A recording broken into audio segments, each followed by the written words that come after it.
ناظرین، دل نادان کی آنے والی ایپیسوڈ میں آپ دیکھیں گے درِ نایاب کی زندگی میں تو بہت سی پریشانیوں نے گھیرا لے لیا ہے، لیکن یہ بھی سمجھ سے باہر ہے کہ وہ ایگزام دینے کے لیے اتنی ضد کیوں کر رہی ہے، جبکہ اسے پتہ بھی ہے کہ اس کا لاسٹ منتھ چل رہا ہے پریگننسی کا۔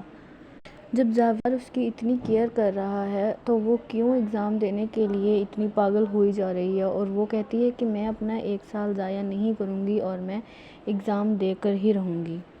وہیں درِ نایاب کی ساس اسے کہتی ہے کہ تمہارے لاسٹ منتھ چل رہے ہیں اور تمہیں وہاں کوئی بھی مسئلہ ہو سکتا ہے، تمہیں ایگزام دینے کے لیے نہیں جانا چاہیے۔ وہیں اس کی ساس کہتی ہے کہ اگر تم ایگزام دینے جاؤ گی اور کوئی مسئلہ ہوتا ہے تو سبھی یہی کہیں گے کہ اس کی ساس نے اسے منع نہیں کیا، لیکن درِ نایاب تو ضد پر اڑی ہے اور وہ کہتی ہے کہ مجھے ایگزام دینا ہی دینا ہے۔ درِ نایاب کی یہ سوچ ہے کہ شاید اس کے نالائق پن یا اس کا کم پڑھے ہونے کی وجہ سے زاویار اس کو پسند نہیں کرتا، اور اگر وہ پڑھ جائے گی تو زاویار اسے شاید پسند کرنے لگ جائے۔ وہی بات ہوتی ہے، درِ نایاب ایگزام کے لیے جاتی ہے اور وہاں اس کی طبیعت خراب ہو جاتی ہے۔ زاویار کو کالج فون کر کے بلایا جاتا ہے اور بتایا جاتا ہے کہ درِ نایاب کی طبیعت نہیں ٹھیک۔ اب اس طرح کے حال میں وہاں پر میڈیا بھی موجود تھی۔ میڈیا کو پہلے ہی ایسی فیسنیٹڈ نیوز کہ جہاں پہ مرچ مسالے والی خبریں ہوں وہ چاہیے ہوتی ہیں۔ ابھی میڈیا والوں کو یہ نہیں پتا کہ یہ سب سے بڑی بزنس مین کی بہو ہے غضنفر کی، اور زاویار کی وائف ہے، اور ان کا خاندان ایک نامی گرامی شہر کا خاندان ہے۔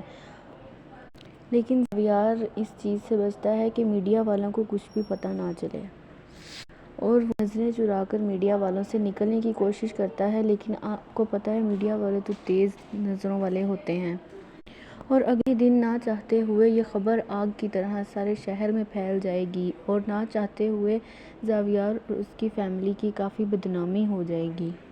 درِ نایاب جب ہوش میں آتی ہے اسے یہ تو پتہ چل جاتا ہے کہ اس کا بچہ محفوظ ہے، لیکن اتنی بدنامی ہونے کے بعد زاویار اسے کہتا ہے کہ اب میں تمہیں بالکل بھی برداشت نہیں کر سکتا۔ زاویار اور اس کی فیملی تو پہلے ہی درِ نایاب کے بہت خلاف تھی۔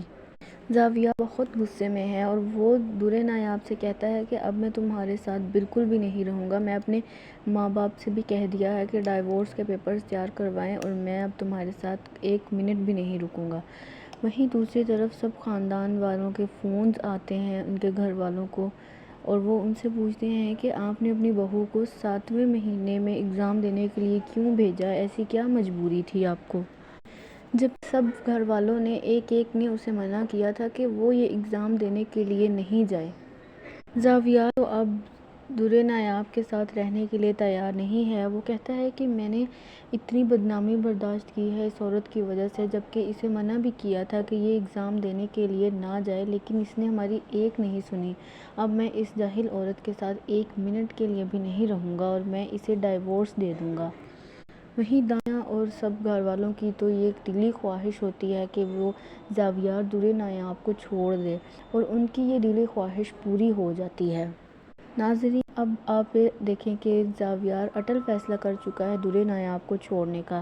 کیا اب وہ اپنے اس فیصلے پر رائے گاہ کرے گا، اس فیصلے کو پورا کرے گا یا نہیں؟ ویسے آج کل جو ڈرامہ میں سینز ہوتے ہیں وہ یہ کہ ایک بھائی اپنی بیوی کو چھوڑتا ہے تو دوسرا بھائی اسے اپنا لیتا ہے، اور پہلے والا بھائی اپنے اس فیصلے پہ پچھتاتا ہے۔ لیکن آنے والے ایپیسوڈ میں دیکھتے ہیں کیا ہوتا ہے، کیا زاویار درِ نایاب کو طلاق دے دیتا ہے؟ اگر آپ میرے چینل پر نئے ہیں تو میرے چینل کو لائک کریں، سبسکرائب کریں، کمنٹ کریں۔